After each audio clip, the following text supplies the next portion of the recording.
पंजाब जिहड़ा कि अपनी जवानी दे लई, अपनी सेहत दे लई, अपनी तंदुरुस्ती दे लई जाणिया जांदा सीगा। पिछले समय ਦੀਆਂ ਮਾੜੀਆਂ ਸਰਕਾਰਾਂ ਤੇ ਮਾੜੀਆਂ ਲੀਡਰਸ਼ਿਪਾਂ ਦੀ ਮਾੜੀਆਂ ਨੀਤੀਆਂ ਦੀ ਵਜ੍ਹਾ ਕਰਕੇ ਪੰਜਾਬ ਅੱਜ जिस कगार ਦੇ ਉੱਪਰ ਪਹੁੰਚ ਚੁੱਕਿਆ ਉਹਦੇ ਵਿੱਚ ਦੋ ਸਭ ਤੋਂ ਵੱਡੇ ਕਾਰਨ ਜੇ ਹਨ ਤਾਂ ਉਹ ਇੱਕ ਡਰੱਗਸ और दूसरा ਜਿਹੜਾ ਸਮੇਂ-ਸਮੇਂ ਦੀਆਂ ਸਰਕਾਰਾਂ और ਲੀਡਰਾਂ ਨੇ ਗੈਂਗਸ और ਗੈਂਗਸਟਰਸ ਦਾ ਕਲਚਰ ਹੈ ਜਿਹੜਾ ਉਹ ਪੰਜਾਬ ਦੇ ਵਿੱਚ ਪੈਦਾ ਕੀਤਾ, ਉਹਦੀ ਪੁਸ਼ਤਪਨਾਹੀ ਕੀਤੀ ਤੇ ਉਹ ਪ੍ਰਫੁੱਲਤ ਹੋਇਆ।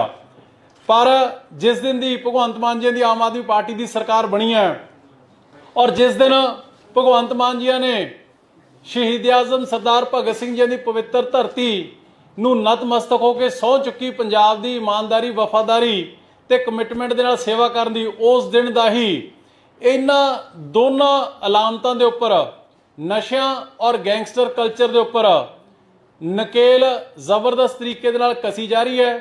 और यह मैं नहीं बोलता है, तत्थ बोलते हैं, फैक्ट्स बोलते हैं कि जिस तरीके दे नाल सरकार बनते सार भगवंत मान जी की सरकार ने एंटी गैंगस्टर टास्क फोर्स बनाई, उसका गठन किया और जिस तरीके दे नाल ये टास्क फोर्स काम कर रही है, मैनू दसदे होए यह साडी टास्क फोर्स के उपर साडे मुख्यमंत्री के उपर माण महसूस हो रहा है कि पिछले एक महीने दे विच 90 गैंगस्टर्स ने जिहड़े वो धर दबोचे गए ने, वो फड़ ले गए ने ते या वो न्यूट्रलाइज कर दिते गए ने, उन्हां दा खात्मा कर दिता गया है।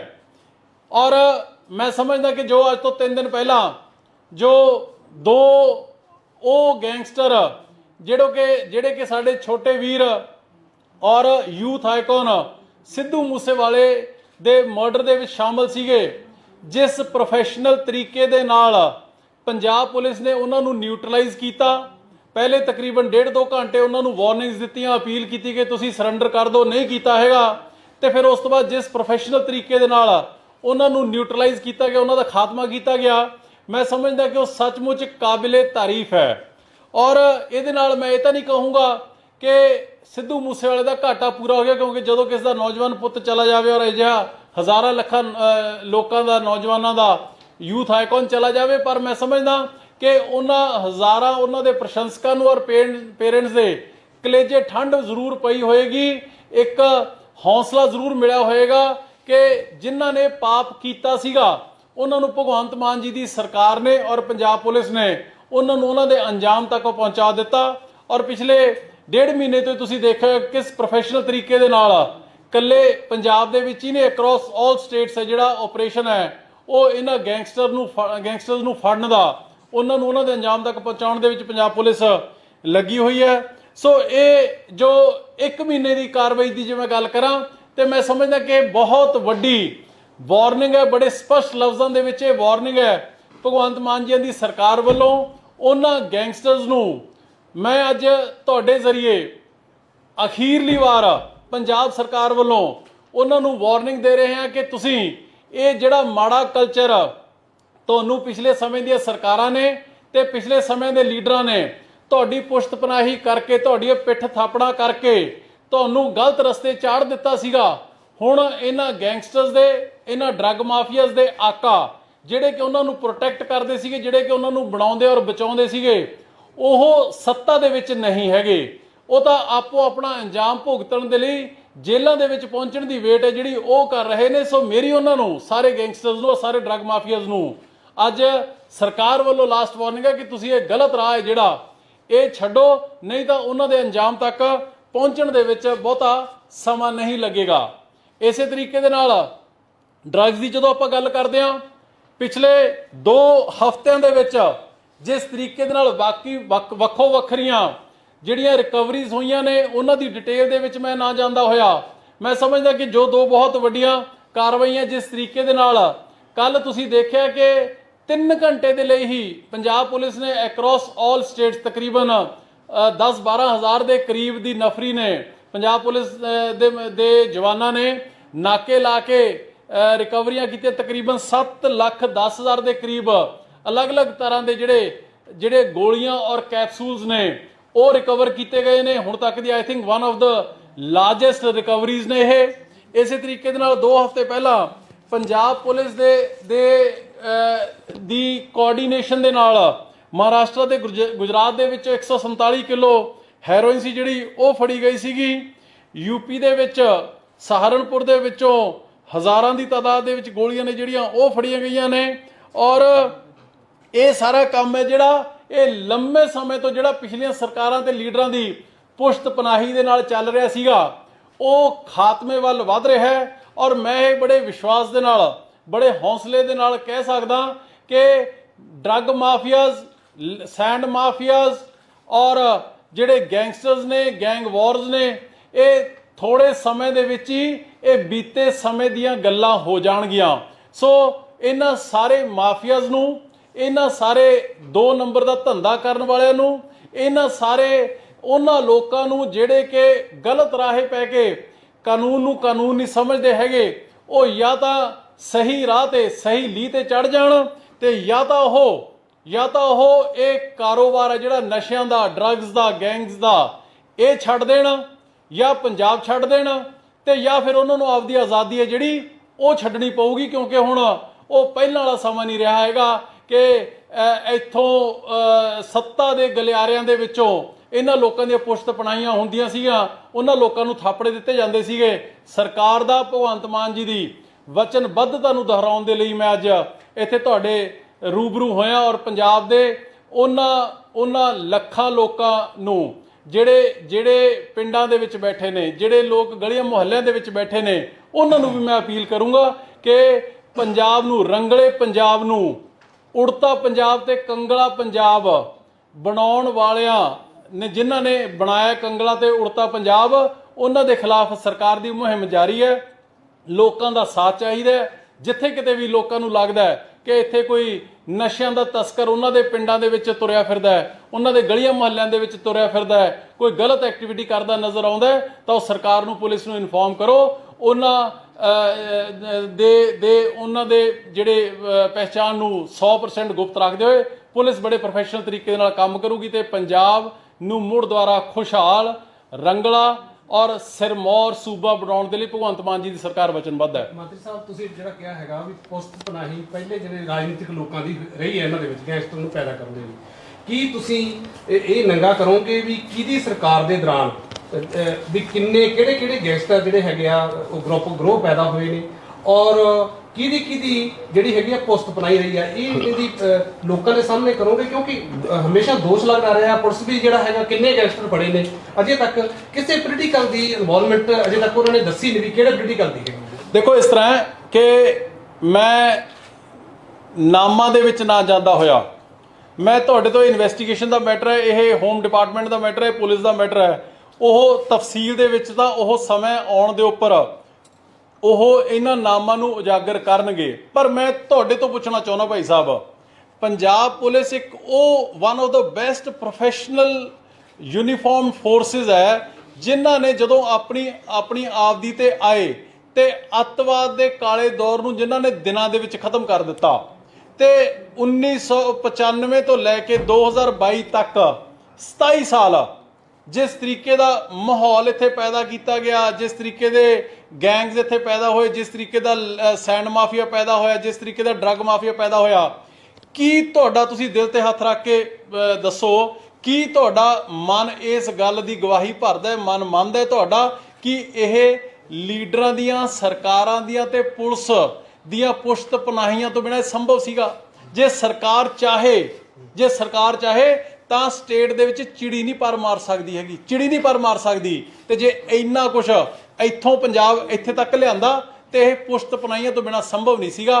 ਹੁਣ ਨਾਮਾਂ ਦੇ ਚੱਕਰਾਂ ਦੇ ਵਿੱਚ ਮੈਂ ਪੈਣਾ ਨਹੀਂ, ਕਿਉਂਕਿ ਹੋਮ ਡਿਪਾਰਟਮੈਂਟ ਦਾ, ਉਹਨਾਂ ਦੀ ਇਨਵੈਸਟੀਗੇਸ਼ਨ ਦਾ ਮੈਟਰ ਹੈ। ਮੈਂ ਕਿਸੇ ਇੰਡੀਵਿਜੂਅਲ ਦਾ ਨਾਮ ਲੈ ਕੇ ਇਸ ਸਾਡੀ ਮਨਸ਼ਾ ਨੂੰ, ਸਾਡੀ ਇੱਛਾ ਨੂੰ, ਸਾਡੇ ਇਰਾਦੇ ਨੂੰ ਮੈਂ ਛੋਟਾ ਨਹੀਂ ਕਰਨਾ ਚਾਹੁੰਦਾ ਹੈਗਾ।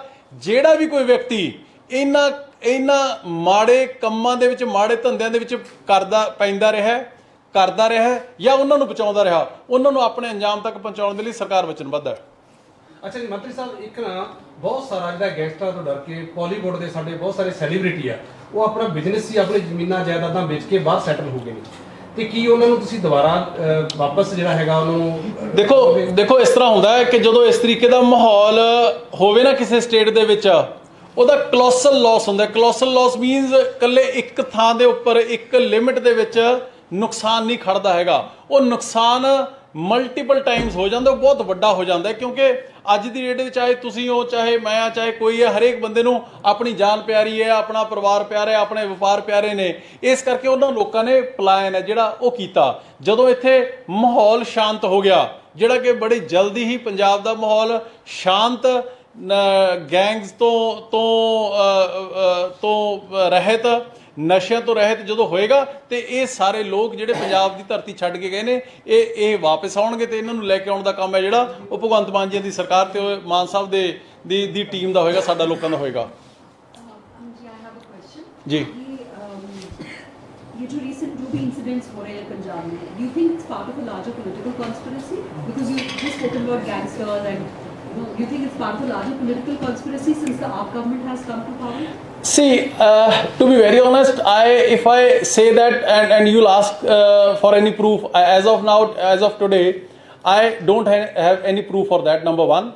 And even if I have it, I will not disclose it to the media and public today, because until and unless that does not come with facts and figures from any official source, there is no point of just say it for the sake of saying.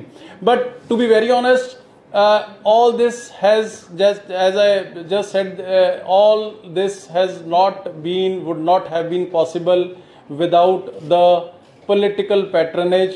So I think there had been, and I just quote one incident. When AAP government was formed, just about 1 month after that, there was a attack on intelligence headquarters with RPG. RPG is a rocket launcher. And ma'am, even in the dark days of terrorism, terrorists did not have RPGs with them. So from where did it come from? It is not like that RPGs and rocket launchers they are being manufactured in Punjab after AAP government was formed. It came from somewhere outside the state or from international borders, and international borders responsibility lies with the central government. So what I mean to say is, I am not, as of now, I am not blaming anybody. I am not saying that it is part of any political conspiracy. But yes, there has been lapses at every level, and in the last, before AAP government was formed, there has been a total collapse of law and order situation. ਇੱਕ ਤੁਸੀਂ ਕਿਹਾ ਕਿ ਜਿਹੜੇ gangster ਉਹ ਛੱਡਦੇ ਨੇ ਸਾਰੇ ਕੰਮਕਾਰ, ਉਹਨਾਂ ਨੂੰ ਤੇ ਸਮਝਾਉਣ ਦਾ ਕੋਈ ਸਰਕਾਰ ਦੇ ਵੱਲੋਂ ਕੋਈ ਪਲਾਨ ਯੋਜਨਾ ਐਵੇਂ ਦੀ ਬਣਾਈ ਗਈ ਹੈ? ਨਹੀਂ, ਸਮਝਾਉਣ ਦਾ ਦੇਖੋ, ਹੁਣ ਇਹੋ ਜਿਹਾ ਨੂੰ ਸਮਝਾਇਆ ਤਾਂ ਜਾ ਕੇ ਕੀ ਸਕਦਾ, ਉਹਨਾਂ ਨੂੰ ਪਤਾ ਹੀ ਹੈ ਵੀ ਉਹ ਗਲਤ ਕੰਮ ਕਰ ਰਹੇ ਨੇ। ਪਹਿਲਾਂ ਗਲਤ ਕੰਮ ਚੇਸ ਕਰਕੇ ਪੈ ਗਏ ਸੀਗੇ, ਕਿਉਂਕਿ ਲੀਡਰਾਂ ਨੇ ਪਾਤੇ ਸੀਗੇ, ਉਹਨਾਂ ਨੂੰ ਇੱਕ ਨਵੀਂ ਦੁਨੀਆ ਦਿਖਾ ਦਿੱਤੀ ਗਈ ਸੀ, ਚੰਦ ਤਾਰੇ ਦਿਖਾ ਦਿੱਤੇ ਸੀਗੇ ਵੀ 4 ਦਿਨਾਂ ਤੁਸੀਂ ਇੰਨੇ ਲੱਖਾਂ ਕਰੋੜਾਂ ਦੇ ਮਾਲਕ ਬਣ ਜਾਓਗੇ। ਦੇਖੋ, ਇਹ ਚੀਜ਼ ਦਾ ਸਮਝਾਉਣ ਦਾ ਸਭ ਤੋਂ ਵੱਡਾ ਕੰਮ ਤਾਂ ਹੁੰਦਾ ਮਾਪਿਆਂ ਦਾ। ਦੂਜੇ ਨੰਬਰ ਤੇ ਜ਼ਿੰਮੇਵਾਰੀ ਆਉਂਦੀ ਹੈ ਸਮਾਜ ਦੀ। ਆਪਣੇ ਆਂਢ ਗੁਆਂਢ ਦੇ ਵਿੱਚ ਜੇ ਕੋਈ ਬੱਚਾ ਗਲਤ ਰਾਹੇ ਪੈ ਜੇ ਤੇ ਆਪਾਂ ਉਹਨਾਂ ਨੂੰ ਵੱਡੇ ਹੋਣ ਦੇ ਨਾਤੇ ਸਮਝਾਉਣੀ ਆ। ਤੀਜਾ, ਜ਼ਿੰਮੇਵਾਰੀ ਸਰਕਾਰ ਦੀ ਹੈ। ਸਰਕਾਰ ਕੋਲ ਜੇ ਕੋਈ ਇਹੋ ਜਿਹਾ ਵਿਅਕਤੀ ਆਊਗਾ ਕਿ ਜੀ ਮੈਂ ਕਿਸੇ ਸਮੇਂ ਦੇ ਵਿੱਚ ਗਲਤ ਪਾਸੇ ਪੈ ਗਿਆ ਸੀਗਾ ਤੇ ਮੈਂ ਉਹ ਸਾਰੇ ਰਾਹ ਛੱਡ ਕੇ ਮੈਂ ਹੁਣ ਮੁੱਖ ਧਾਰਾ ਦੇ ਵਿੱਚ ਆਉਣਾ ਚਾਹੁੰਦਾ, ਤੇ ਸਰਕਾਰ ਉਹਨੂੰ ਨਾ ਥੋੜ੍ਹੋ ਕਰੇਗੀ, ਬਲਕਿ ਸਰਕਾਰ ਉਹਨਾਂ ਨੂੰ ਸਪੋਰਟ ਕਰੇਗੀ। ਦੇਖੋ, ਬੱਚੇ ਕਿਹਦੇ ਨੇ? ਉਹ ਆਪਣੇ ਪੰਜਾਬ ਦੇ ਬੱਚੇ ਨੇ। ਜੇ ਗਲਤ ਰਾਹੇ ਪੈ ਗਏ, ਅੱਜ ਵੀ ਛੱਡ ਕੇ ਆਉਂਦੇ ਨੇ, ਤੇ ਮੇਰੇ ਖਿਆਲ ਦੇ ਵਿੱਚ ਉਹਨਾਂ ਦੇ ਇੱਕ ਸਿੰਪੈਥੈਟਿਕ ਵਿਊ ਦੇ ਨਾਲ ਸਰਕਾਰ ਸੋਚੇਗੀ ਔਰ ਸੋਚਣਾ ਚਾਹੀਦਾ। ਪਰ ਜੇ ਕੋਈ ਉਸ ਰਾਹ ਤੋਂ ਮੁੜਨਾ ਹੀ ਨਹੀਂ ਚਾਹੁੰਦਾ ਹੈਗਾ, ਫਿਰ ਤਾਂ ਉਹਦੇ ਅੰਜਾਮ ਤੱਕ ਪਹੁੰਚੇਗਾ। ਅਮਨ ਜੀ, ਜੇ ਵਾਪਸ ਮੁੜ ਕੇ ਆਉਣਾ ਚਾਹੁੰਦੇ ਨੇ, ਸਹੀ ਰਾਹ ਤੇ ਪਾਉਣਾ ਚਾਹੁੰਦੇ, ਉਸ ਵਾਸਤੇ ਕੀ ਯੋਜਨਾ ਸਰਕਾਰ ਦੀ? ਨਹੀਂ, ਦੇਖੋ ਤੁਸੀਂ ਇਹ ਬੜਾ ਹਾਈਪੋਥੈਟੀਕਲ ਸਵਾਲ ਸੀਗਾ ਭਾਈ ਸਾਹਿਬ ਦਾ। ਤੁਸੀਂ ਉਹ ਹਾਈਪੋਥੈਟੀਕਲ ਸਵਾਲ ਦੇ ਨਾਲ ਅੱਗੇ ਇੱਕ ਹਾਈਪੋਥੈਟੀਕਲ ਸਵਾਲ ਹੋਰ ਜੋੜ ਦਿੱਤਾ। ਮੈਂ ਤੁਹਾਨੂੰ ਆਪਣਾ ਵਿਊ ਪੁਆਇੰਟ ਦਿੱਤਾ ਵੀ ਜੇ ਇਸ ਤਰੀਕੇ ਦੀ ਸਿਚੁਏਸ਼ਨ ਆਉਂਦੀ ਹੈ ਤੇ ਇਹ ਹੋਣਾ ਚਾਹੀਦਾ ਜਾਂ ਹੋਊਗਾ। ਹੁਣ ਉਹ ਕੀ ਸੁਣੋ ਤਾਂ ਲਓ ਇੱਕ ਮਿੰਟ ਯਾਰ, ਤੁਸੀਂ ਸਵਾਲ ਜਿੰਨੇ ਮਰਜ਼ੀ ਕਰ ਲਓ, ਮੇਰੇ ਜਵਾਬ ਹੀ ਸੁਣ ਲਿਆ ਕਰੋ। ਜੇ ਇਸ ਤਰੀਕੇ ਦੀ ਸਿਚੁਏਸ਼ਨ ਆਉਂਦੀ ਹੈ, ਉਹੋ ਜਿਹੀ ਸਿਚੁਏਸ਼ਨ ਦੇ ਵਿੱਚ ਕੀ ਹੋਊਗਾ ਕੀ ਨਹੀਂ ਹੋਊਗਾ, ਇਹ ਸਰਕਾਰ ਟੇਕ ਕੇਅਰ ਕਰੂਗੀ। ਇਹ ਸਰਕਾਰ ਦਾ ਕੋਲੈਟਰਲ ਡਿਸੀਜਨ ਹੋਏਗਾ, ਇਹ ਮਾਨ ਸਾਹਿਬ ਦਾ ਡਿਸੀਜਨ ਹੋਏਗਾ। ਪਰ ਮੈਂ ਤਾਂ ਇੱਕ ਹਿਊਮੈਨਿਟੇਰੀਅਨ ਗਰਾਊਂਡ ਤੇ ਕਹਿ ਰਿਹਾ ਵੀ ਜੇ ਕੋਈ ਪੰਜਾਬ ਦਾ ਨੌਜਵਾਨ ਗਲਤ ਰਾਹ ਪੈ ਗਿਆ ਤੇ ਅੱਜ, ਔਰ ਉਹ ਪਿਆ ਨਹੀਂ, ਉਹਨੂੰ ਸਮੇਂ-ਸਮੇਂ ਦੇ ਸਰਕਾਰਾਂ ਨੇ ਲੀਡਰਾਂ ਨੇ ਪਾਇਆ ਤੇ ਜੇ ਉਹ ਰਾਹ ਛੱਡ ਕੇ ਮੁੜ ਕੇ ਆਉਣਾ ਚਾਹੁੰਦਾ ਤੇ ਉਹਨੂੰ ਇੱਕ ਮੌਕਾ ਦੇ ਦਿੱਤਾ ਜਾ ਹੋ ਸਕਦਾ ਕਿ ਦੇ ਦਿੱਤਾ ਜਾਵੇ, ਪਰ ਉਹ 'ਚ ਕੀ ਹੋਊਗਾ ਕੀ ਨਹੀਂ ਹੋਊਗਾ ਨਿਟੀਗ੍ਰਿਟੀ 'ਚ ਮੈਂ ਨਹੀਂ ਪੈਂਦਾ ਹੈ। ਅਮਨ ਜੀ, ਜਿਸ ਤਰੀਕੇ ਨਾਲ ਤੁਸੀਂ ਇਹ ਗੱਲ ਕਹਿ ਰਹੇ ਹੋ ਕਿ ਗੈਂਗਸਟਰ ਨੂੰ ਪਿਛਲੀਆਂ ਜਿਹੜੀਆਂ ਸਰਕਾਰਾਂ ਦੇ ਰਾਜਨੀਤਿਕ ਲੋਕ ਸੀ ਆਪਣੀ ਰਾਜਨੀਤਿਕ ਲਾਇਬਿਲਿਟੀ ਪੈਦਾ ਕਰਦੇ ਰਹੇ ਨੇ, ਇਹਨੂੰ ਇੱਕ ਸੁਝਾਅ ਦੇ ਤੌਰ ਤੇ ਵੀ ਲੈ ਸਕਦੇ, ਸਵਾਲ ਵੀ ਹੈ ਕਿ ਕੋਈ ਅਜਿਹੀ ਸਕੀਮ ਚਲਾਈ ਜਾ ਸਕਦੀ ਹੈ ਘਰ ਵਾਪਸੀ, ਜਾਂ ਕਿ ਉਹਨਾਂ ਨੂੰ ਇਹ ਡਰ ਨਾ ਹੋਵੇ ਕਿ ਜੇ ਉਹ ਹਥਿਆਰ ਛੱਡ ਕੇ ਕਿਸੇ ਚੰਗੇ ਕੰਮ ਤੇ ਜਾਂਦੇ ਨੇ ਤਾਂ ਉਹਨਾਂ ਨੂੰ ਕੋਈ ਨੁਕਸਾਨ ਨਾ ਹੋਵੇ। ਦੇਖੋ ਇਹਦੇ 'ਚ ਇਹ ਜਿਹੜਾ ਪ੍ਰੈਰੋਗੇਟਿਵ ਹੈ ਇਹ ਮਾਨ ਸਾਹਿਬ ਦਾ ਹੈ, ਕਿਉਂਕਿ ਉਹ ਮੁੱਖ ਮੰਤਰੀ ਵੀ ਨੇ, ਉਹ ਹੈਡ ਆਫ ਦਾ ਸਟੇਟ ਵੀ ਨੇ, ਉਹ ਹੋਮ ਮਿਨਿਸਟਰ ਵੀ ਨੇ। ਫਾਈਨਲ ਡਿਸੀਜਨ ਤਾਂ ਹੋਏਗਾ ਉਹਨਾਂ ਦਾ, ਬਟ ਡੈਫੀਨੇਟਲੀ ਯੈਸ, ਜੇ ਇਸ ਤਰੀਕੇ ਦੀ ਕੋਈ ਸਿਚੁਏਸ਼ਨ ਅਰਾਈਜ਼ ਹੁੰਦੀ ਹੈ, ਮੈਂ ਮਾਨ ਸਾਹਿਬ ਨੂੰ ਇਕੱਲੇ ਸਿਆਸੀ ਤੌਰ ਤੇ ਨਹੀਂ, ਮੈਂ ਨਿੱਜੀ ਤੌਰ ਤੇ ਉਹਨਾਂ ਨੂੰ ਜ਼ਾਤੀ ਤੌਰ ਤੇ ਮੈਂ ਪਿਛਲੇ 30 ਸਾਲ ਤੋਂ ਉਸ ਇਨਸਾਨ ਨੂੰ ਜਾਣਦਾ ਜਿਨ੍ਹਾਂ ਦੇ ਜਿਹੜੇ ਜੇ ਕਿਤੇ ਕਿਸੇ ਡੰਗਰ ਪਸ਼ੂ ਦੇ ਵੀ ਕੋਈ ਡੰਡਾ ਮਾਰਦਾ ਦਿਖ ਜੇ ਨਾ ਉਹਨਾਂ ਨੂੰ ਉਸ ਚੀਜ਼ ਦਾ ਵੀ ਦਰਦ ਹੁੰਦਾ ਵੀ ਯਾਰ ਜੇ ਬੇਜ਼ੁਬਾਨ ਹੈ ਇਹਦਾ ਮਤਲਬ ਇਹ ਥੋੜ੍ਹਾ ਹੀ ਵੀ ਆਪਾਂ ਉਹਤੇ ਅਤਿਆਚਾਰ ਕਰੀ ਚੱਲੀਏ। ਸੋ ਇੰਨੇ ਨਰਮ ਦਿਲ ਮੁੱਖ ਮੰਤਰੀ ਨੇ ਸਾਡੇ। ਜੇ ਕੋਈ ਇਸ ਤਰੀਕੇ ਦੀ ਸਿਚੁਏਸ਼ਨ ਆਉਂਦੀ ਹੈ ਤੇ ਪੰਜਾਬ ਦੇ ਮੁੰਡਿਆਂ ਦੀ ਜ਼ਿੰਦਗੀ ਦੇ ਨਾਲ ਜਿਨ੍ਹਾਂ ਦੇ ਜਿਹੜੇ ਕਿ ਸਮੇਂ-ਸਮੇਂ ਦੇ ਸਰਕਾਰਾਂ ਨੇ ਗਲਤ ਰਾਹ ਤੇ ਚਾੜ ਦਿੱਤੇ, ਜੇ ਕੋਈ ਇਹੋ ਜਿਹੀ ਸਿਚੁਏਸ਼ਨ ਆਉਂਦੀ ਤਾਂ ਜ਼ਰੂਰ ਉਸ ਦੇ ਅਕੋਰਡਿੰਗਲੀ ਫੈਸਲਾ ਲਿਆ ਜਾਏਗਾ। ਮੰਤਰੀ ਸਾਹਿਬ ਮੇਰਾ ਨਾ ਸਵਾਲ ਆ ਬੜਾ ਇਹ ਹੈਗਾ, ਬਾਕੀ ਮੇਰੇ ਸਾਥੀਆਂ ਦਾ ਆਪਣੇ ਵਿਚਾਰ ਨੇ। ਠੀਕ ਹੈ, ਕ੍ਰਿਮੀਨਲ ਇਹ ਕੋਈ ਉਹ ਮੂਵਮੈਂਟ ਨਹੀਂ ਹੈਗੀ ਸੀ ਜਾਂ ਕੋਈ ਨਿਸ਼ਾਨਾ ਸੀ ਇਹਨਾਂ ਦਾ, ਜਿਵੇਂ ਪਹਿਲਾਂ ਤਾਂ ਜਿਹੜੀਆਂ ਨਿਸ਼ਾਨੇ ਹੁੰਦੇ ਸੀਗੇ ਮੂਵਮੈਂਟਾਂ ਦੇ, ਤੇ ਇਹ ਗੈਂਗਸਟਰ ਆ ਤੇ ਕ੍ਰਿਮੀਨਲ ਆ। ਤੇ ਬਾਕੀ ਤੁਹਾਡੀ ਜਿਹੜਾ ਅੱਜ ਬਿਆਨ ਵੀ ਆਇਆ, ਪਹਿਲਾਂ ਸਰਕਾਰ ਅਪੀਲ ਕਰਦੀ ਸੀ ਤੇ ਤੁਸੀਂ ਅੱਜ ਵਾਰਨਿੰਗ ਦਿੱਤੀ ਹੈ ਵੀ ਉਹਨਾਂ ਨੂੰ ਕਿਹਾ ਵੀ ਲਾਸਟ ਵਾਰਨਿੰਗ ਆ ਹਾਂ। ਪਹਿਲਾਂ ਉਹਨਾਂ ਨੇ ਅਪੀਲ ਕੀਤੀ ਹੈ, ਜਿਵੇਂ ਪਿਛਲੀਆਂ ਮੂਵਮੈਂਟਾਂ ਦੇ ਜਿਹੜੇ ਉਹਨਾਂ ਦਾ ਨਿਸ਼ਾਨਾ ਹੁੰਦਾ ਸੀਗਾ, ਜਿਹੜੀਆਂ ਲਹਿਰਾਂ ਹੁੰਦੀਆਂ ਸੀਗੀਆਂ, ਇਹਨਾਂ ਦਾ ਕੀ ਕੋਈ ਨਿਸ਼ਾਨਾ ਨਹੀਂ। ਅੱਛਾ, ਜਿਹੜਾ ਯੂਥ ਸਾਡਾ ਬੜੀ ਚਿੰਤਾ ਦੀ ਗੱਲ ਹੈ, ਜਿਹੜਾ ਯੂਥ ਇਹਨੂੰ ਫਾਲੋ ਕਰ ਰਿਹਾ ਬਹੁਤ ਵੱਡੇ ਪੱਧਰ ਤੇ, ਉਹਦੇ ਬਾਰੇ ਤੁਸੀਂ ਕੀ ਉਹਨਾਂ ਨੂੰ ਕਰ ਰਹੇ ਹੋ? ਕਿਉਂਕਿ ਸੋਸ਼ਲ ਮੀਡੀਆ ਤੇ ਯੂਥ ਲੱਗਿਆ ਪਿਆ ਇਹਨਾਂ ਨੂੰ, ਗੈਂਗਸਟਰਾਂ ਨੂੰ, ਤੇ ਤੁਸੀਂ ਦੇਖ ਹੀ ਰਹੇ ਹੋ ਕਿਵੇਂ ਉਹਨਾਂ ਨੂੰ ਜਿਹੜਾ ਹੈਗਾ ਗਲੋਰੀਫਾਈ ਹੋ ਰਹੇ ਨੇ। ਹਾਂਜੀ, ਉਹਨਾਂ ਨੂੰ ਕਿਵੇਂ ਪਾਸੇ ਉਹਨਾਂ ਤੋਂ ਧਿਆਨ ਹਟਾਉਣ ਦੀ ਕਰ ਰਹੀ ਹੈ ਸਰਕਾਰ? ਦੇਖੋ ਇਸ ਤਰ੍ਹਾਂ ਹੈ ਕਿ ਇਹਦੇ ਵਿੱਚ ਸਰਕਾਰ ਤਾਂ ਆਪਣਾ ਰੋਲ ਕਰ ਰਹੀ ਹੈ ਤੇ ਕਰੂਗੀ, ਪਰ ਮੈਂ ਭਾਈ ਸਾਹਿਬ ਤੁਹਾਡੇ ਤੋਂ ਪੁੱਛਣਾ ਚਾਹੁੰਦਾ ਕਿ ਇਹ ਜਿਹੜੀ ਗਲੋਰੀਫਿਕੇਸ਼ਨ ਆਫ ਆਰਮਸ ਹੋ ਰਹੀ ਹੈ, ਗਲੋਰੀਫਿਕੇਸ਼ਨ ਆਫ ਗੈਂਗਸਟਰਸ ਹੋ ਰਹੀ ਹੈ, ਗਲੋਰੀਫਿਕੇਸ਼ਨ ਆਫ ਡਰੱਗਸ ਦੀ ਹੋ ਰਹੀ ਹੈ, ਕਿ ਇਹਨੂੰ ਰੋਕਣਾ ਇਕੱਲਾ ਸਰਕਾਰ ਦਾ ਕੰਮ ਹੈ? ਇਹ ਸਭ ਤੋਂ ਪਹਿਲਾਂ ਲੈਟ ਮੀ ਕੰਪਲੀਟ, ਇਹ ਸਭ ਤੋਂ ਪਹਿਲਾਂ ਮਾਪਿਆਂ ਦਾ ਕੰਮ ਹੈ, ਇਹ ਦੂਜੇ ਨੰਬਰ ਤੇ ਸਮਾਜ ਦਾ ਕੰਮ ਹੈ, ਤੀਜੇ ਨੰਬਰ ਤੇ ਇਹ ਸਰਕਾਰ ਦਾ, ਮੀਡੀਆ ਦਾ, ਆਪਣੇ ਸਾਰਿਆਂ ਦਾ ਕੰਮ ਹੈ। ਇਹ ਜਿਹੜੀ ਗਲੋਰੀਫਿਕੇਸ਼ਨ ਹੋ ਰਹੀ ਹੈ ਇਹ ਤਾਂ ਐਵੇਂ ਬਿਨਾਂ ਗੱਲ ਤੇ ਕਿਸੇ ਨੂੰ ਜੰਡ ਤੇ ਚੜ੍ਹ ਕੇ ਮੁੜ ਕੇ ਪੌੜੀ ਚੱਕਣ ਵਾਲੀ ਗੱਲ ਹੈ। ਫੇਸਬੁੱਕਾਂ ਦੇ ਉੱਪਰ ਜਾਂ ਸੋਸ਼ਲ ਮੀਡੀਆ ਦੇ ਉੱਪਰ ਗਲੋਰੀਫਿਕੇਸ਼ਨ ਦੇ ਨਾਲ ਔਰ ਇਹੋ ਜਿਹੇ ਗਲਤ ਕੰਮ ਦੀ ਗਲੋਰੀਫਿਕੇਸ਼ਨ ਦੇ ਨਾਲ ਕਿਹਦਾ ਕੁਝ ਵਟਿਆ ਜਾਊਗਾ ਜੀ? ਇਕੱਲੇ ਪੰਜਾਬ ਦਾ ਨੁਕਸਾਨ ਹੋਣਾ, ਉਹਨਾਂ ਪਰਿਵਾਰਾਂ ਦਾ ਨੁਕਸਾਨ ਹੋਣਾ, ਉਹਨਾਂ ਗਲਤ ਰਾਹ ਦੇ ਉੱਪਰ ਚੜ੍ਹ ਚੁੱਕੇ ਮੁੰਡਿਆਂ ਦਾ ਨੁਕਸਾਨ ਹੋਣਾ। ਇਹੋ ਜਿਹੀਆਂ ਗਲੋਰੀਫਿਕੇਸ਼ਨਾਂ ਦੇ ਵਿੱਚ ਇਹ ਜੇ ਮੈਂ ਕਹਿੰਦਾ ਆਪਣਾ ਕੋਈ ਤੁਹਾਡਾ ਯਾਰ ਦੋਸਤ ਮਿੱਤਰ, ਜੇ ਕੋਈ ਆਪਣਾ ਵੀ ਭੈਣ ਭਰਾ ਵੀ ਇਸ ਕੰਮ ਦੀ ਗਲੋਰੀਫਿਕੇਸ਼ਨ ਕਰਦੇ ਤਾਂ ਆਪਾਂ ਨੂੰ ਰਿਸਪੌਂਸਿਬਲ ਸਿਟੀਜ਼ਨ ਹੋਣ ਦੇ ਨਾਤੇ ਆਪਾਂ ਨੂੰ ਰੋਕਣਾ ਚਾਹੀਦਾ ਹੈ। ਨਿੱਜੀ ਤੌਰ ਤੇ ਵੀ ਰੋਕਣਾ ਚਾਹੀਦਾ, ਸੋਸ਼ਲ ਮੀਡੀਆ ਦੇ ਉੱਪਰ ਵੀ ਰੋਕਣਾ ਚਾਹੀਦਾ ਹੈ ਕਿ ਭਾਈ ਇਹ ਕੰਮ ਨੇ ਤਾਂ ਪੰਜਾਬ ਪਹਿਲਾਂ ਲੰਬਾ ਸਮਾਂ ਕਾਲੇ ਦੌਰ ਦੇ ਵਿੱਚੋਂ ਗੁਜ਼ਰਦਾ ਰਿਹਾ, ਤੇ ਹੁਣ ਜੇ ਆਪਾਂ ਗੈਂਗਸਟਰ ਕਦੇ ਸੁਣੇ ਨਹੀਂ ਸੀ, ਯੂਪੀ ਬਿਹਾਰ ਦੇ ਵਿੱਚ ਸੁਣਦੇ ਹੁੰਦੇ ਸੀਗੇ, ਬੰਬੇ ਸੁਣਦੇ ਹੁੰਦੇ ਸੀਗੇ, ਤੇ ਪੰਜਾਬ ਦੇ ਵਿੱਚ ਗੈਂਗਸਟਰ ਇਹਨਾਂ ਗਲੋਰੀਫਿਕੇਸ਼ਨਾਂ ਨਾਲ ਹੀ ਕੁਛ ਹੋਣਾ ਹੈਗਾ ਜੀ। ਅਮਨ ਜੀ, ਚੰਡੀਗੜ੍ਹ ਦੇ ਅੰਦਰ HCS ਅਧਿਕਾਰੀ ਜਿਹੜੇ ਨੇ ਉਹ ਵੱਧ ਰਹੇ ਨੇ, ਹਰਿਆਣਾ ਆਪਣਾ ਜਿਹੜਾ ਕੈਡਰ ਹੈ ਉਸ ਨੂੰ ਸਟਰੋਂਗ ਕਰ ਰਿਹਾ ਹੈ, ਇਸ ਨੂੰ ਕਿਵੇਂ ਦੇਖਦੇ ਹੋ ਔਰ ਕਿਆ ਪੰਜਾਬ ਕੋਈ ਇਸ ਨੂੰ ਲੈ ਕੇ ਕੋਈ ਇਨੀਸ਼ੀਏਟਿਵ ਵੀ ਲੈ ਰਿਹਾ? ਦੇਖੋ ਇਹ ਜਿਹੜਾ ਪਿਛਲੇ ਲੰਮੇ ਸਮੇਂ ਤੋਂ ਪੰਜਾਬ ਦੇ ਨਾਲ ਮਤਰੇਈ ਮਾਂ ਵਾਲਾ ਵਿਤਕਰਾ ਜਿਹੜਾ ਉਹ ਸੈਂਟਰ ਦੀਆਂ ਸਰਕਾਰਾਂ, ਚਾਹੇ ਉਹ UP ਦੀ ਰਹੀ ਤੇ ਚਾਹੇ NDA ਦੀ ਰਹੀ, ਉਹ ਕਰਨ ਦੀਆਂ ਕੋਸ਼ਿਸ਼ਾਂ ਕਰਦੇ ਰਹੇ ਨੇ। ਔਰ ਇਹ ਇੱਕ ਇੰਸਟੈਂਸ ਨਹੀਂ ਹੈਗਾ, ਇਹ ਬਹੁਤ ਸਾਰੇ ਇੰਸਟੈਂਸਿਸ ਨੇ ਜਿਹੜੇ ਮੈਂ ਤੁਹਾਨੂੰ ਲੜੀਵਾਰ ਗਿਣਾ ਸਕਦਾ। ਪੰਜਾਬ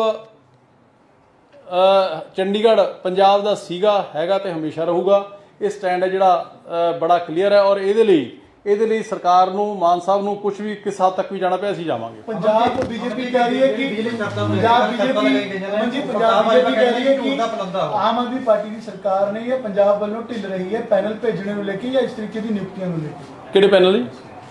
ਜਿਹੜੇ ਆਫੀਸਰਸ ਦਾ ਜਿਹੜਾ ਪੈਨਲ ਜਾਂਦਾ ਹੈ, ਇਸ ਤਰੀਕੇ ਦੀ ਨਿਯੁਕਤੀਆਂ ਹੁੰਦੀਆਂ ਉਹ ਪੰਜਾਬ ਕਿਤੇ ਨਾ ਕਿਤੇ ਢਿੱਲਾ ਰਹੇ। ਨਹੀਂ, ਉਹ ਤਾਂ ਟੋਟਲ ਉਹਨਾਂ ਦਾ ਆਪ ਦਾ ਜਿਹੜੀ ਜ਼ਿੰਮੇਵਾਰੀ ਤੋਂ ਭੱਜਣ ਦੀਆਂ ਗੱਲਾਂ ਨੇ ਜੀ। ਪੰਜਾਬ ਦੇ ਹਿੱਤਾਂ ਦੀ ਜਿੱਥੇ ਵੀ ਗੱਲ ਆਈ ਹੈ, ਆਮ ਆਦਮੀ ਪਾਰਟੀ ਨੇ ਸਾਡੀ ਸਰਕਾਰ ਨੇ ਪੂਰਾ 100% ਪਹਿਰਾ ਤਾਂ ਹਾਂ ਉਸ ਤੋਂ ਪਹਿਲਾਂ ਜਦੋਂ ਚਾਹੇ ਅਕਾਲੀ ਭਾਜਪਾ ਦੀ ਸਰਕਾਰ ਸੀ ਜਾਂ ਕਾਂਗਰਸ ਦੀਆਂ ਸਰਕਾਰਾਂ ਸੀਗੀਆਂ, ਉਹਨਾਂ ਦੇ ਕਿੱਥੇ ਫੇਲੀਅਰਸ ਰਹੇ ਉਹ ਮੈਂ ਤੁਹਾਨੂੰ ਬਹੁਤ ਵੱਡੀ ਲਿਸਟ ਹੈ, ਫੇਅਰ ਲਿਸਟ ਹੈ, ਮੈਂ ਤੁਹਾਨੂੰ ਗਿਣਾ ਦੇਣਾ।